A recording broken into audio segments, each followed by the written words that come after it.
현대기아차 부품노조 파업으로 또 스마트 팩토리 주의 수급이 쏠릴까요? 핵심 내용들 놓치면 손해입니다. 아주 비싼 유료 자료들 돈 주고 보실 필요 없습니다. 매일 아침 제가 핵심만 뽑아서 대신 분석해 드립니다. 구독만 하시고 돈 아끼세요. 자, 간밤 미국 증시 동향부터 간략하게 짚어보죠.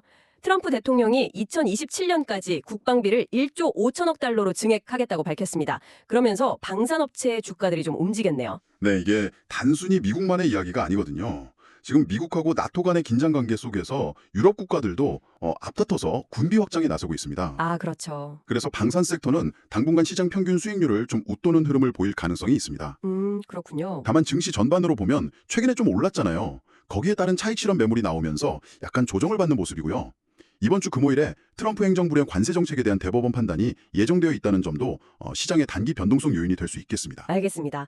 그럼 오늘 여러분께서 보내주신 자료들을 바탕으로 본격적인 분석 시작해 보겠습니다.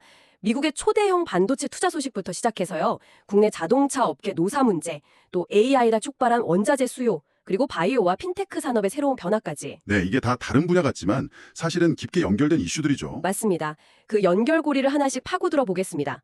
첫 번째 주제, 반도체입니다. 미국의 대표 메모리 기업이죠. 마이크론이 뉴욕주에 무려 1,000억 달러. 와, 1,000억 달러. 우리 돈으로 130조 원이 넘는 초대형 반도체 공장, 이른바 메가팹 건설을 시작한다는 소식입니다. 이게 뉴욕주 역사상 최대 규모의 민간 투자라고 하네요. 네, 맞습니다. 이 투자의 배경을 좀 보면요. 바이든 전 행정부 시절에 통과됐던 칩스법이 있습니다. 아, 반도체 지원법이요? 네, 거기에 따른 세제 혜택이 한 55억 달러 규모였는데 이게 결정적인 역할을 한 거죠.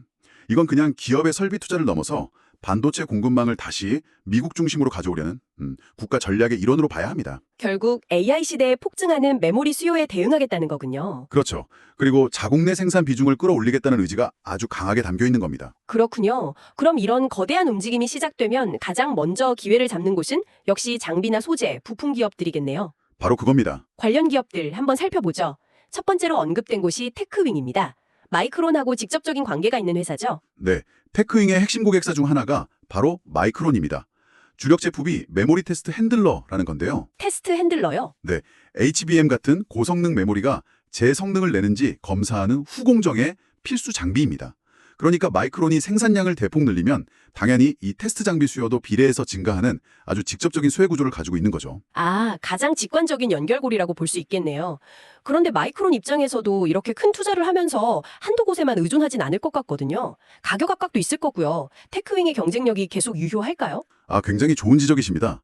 시장이 가장 궁금해하는 부분이 바로 그거죠. 단순히 수주가 늘 것이다 하는 기대감은 이미 주가에 반영됐을 수 있거든요. 네, 핵심은 그 수주가 얼마나 높은 수익성으로 이어지느냐 이겁니다. 여기서 테크윙의 강점은 HBM처럼 기술 난이도가 높은 차세대 메모리 테스트 분야에서 쌓아온 기술력과 신뢰도입니다. 마이크론이 안정적인 수율을 확보하려면 검증된 파트너를 쉽게 바꾸기 어렵죠. 실적이 중요하겠군요. 맞습니다. 앞으로 나올 실적 발표에서 이익률이 어떻게 방어되고 개선되는지 이걸 확인하는 게 중요합니다. 알겠습니다. 다음은 코미코입니다.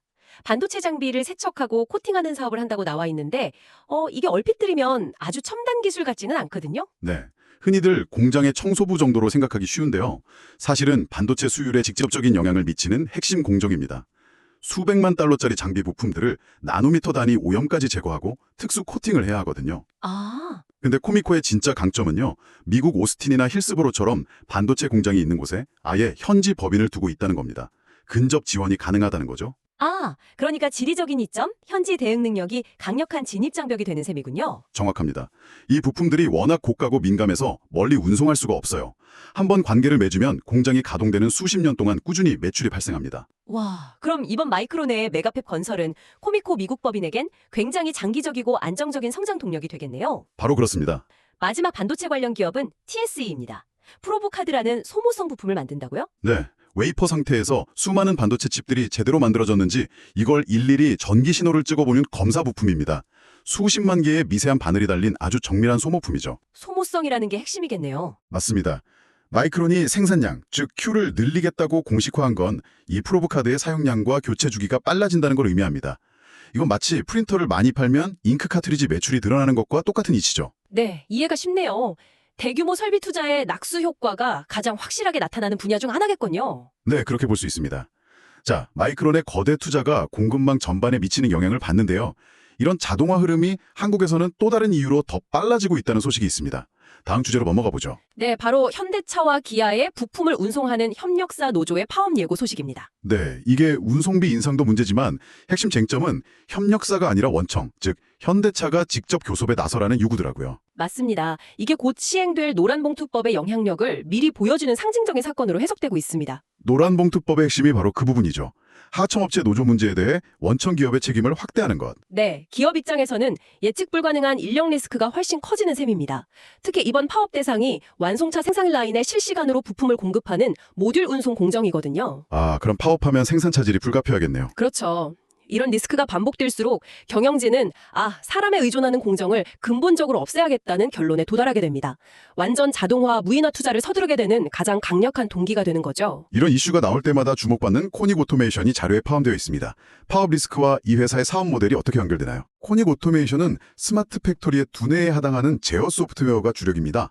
단순히 로봇을 움직이게 하는 게 아니라 전체 물류 흐름을 최적화하고 제어하는 기술이죠. 네. 그래서 시장에서는 노사 갈등 심화, 그러면 인력 대체 수요 증가, 이게 바로 스마트 팩토리 솔루션 수주 확대로 이어진다. 이 논리가 매우 강하게 형성되어 있습니다. 장기적으로는 구조적인 성장 가능성이 있다는 시각이군요. 네, 자동화 투자는 거스를 수 없는 흐름이니까요. 소프트웨어가 그렇다면 직접적인 하드웨어, 즉 로봇을 만드는 기업도 있겠죠?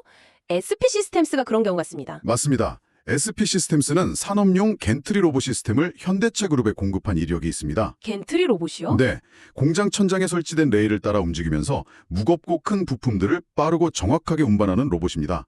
이번 파업의 핵심인 부품 운송 공정을 말 그대로 직접 대체할 수 있는 기술이죠. 와, 이건 정말 직접적인 대안이네요. 네, 그래서 가장 구체적인 수혜주로 꼽힙니다. 마지막으로 SK그룹 계열사인 SM코어도 언급됐습니다. 대기업 계열사라는 점이 어떤 장점으로 작용할까요? 스마트 물류 설비나 자동 창고 같은 대규모 시스템을 구축하는 사업은 투자 규모가 굉장히 크고 또 오랜 기간에 걸쳐 진행됩니다. 그렇죠. 안정성이 중요하죠. 바로 그겁니다. 기업 입장에서는 프로젝트를 맡길 회사가 안정적으로 사업을 영위할 수 있는지가 매우 중요하죠. SM코어는 SK그룹의 일원이라는 점에서 높은 신뢰도를 확보하고 있습니다. 대규모 설비 투자를 결정할 때 가장 먼저 고려하게 되는 안정적인 선택지 중 하나입니다. 결국 국내외적으로 이유는 좀 다르지만 생산 현장의 무인화라는 거대한 흐름은 더욱 빨라지고 있다는 거네요. 공급망 재편은 미국의 반도체 공장을 짓게 하고 동시에 방위 산업의 지정학적 중요성을 부각시키고 있습니다. 그러네요. 여러분께서 한번 생각해 보실 질문은 이것입니다. 이 거대한 변화의 흐름 속에서 단기적인 주가 변동을 넘어 10년 뒤 우리 산업 제도를 근본적으로 바꿀 가장 핵심적인 연결고리는 과연 무엇일까요? 청취해주셔서 감사합니다. 즐거운 하루 되세요.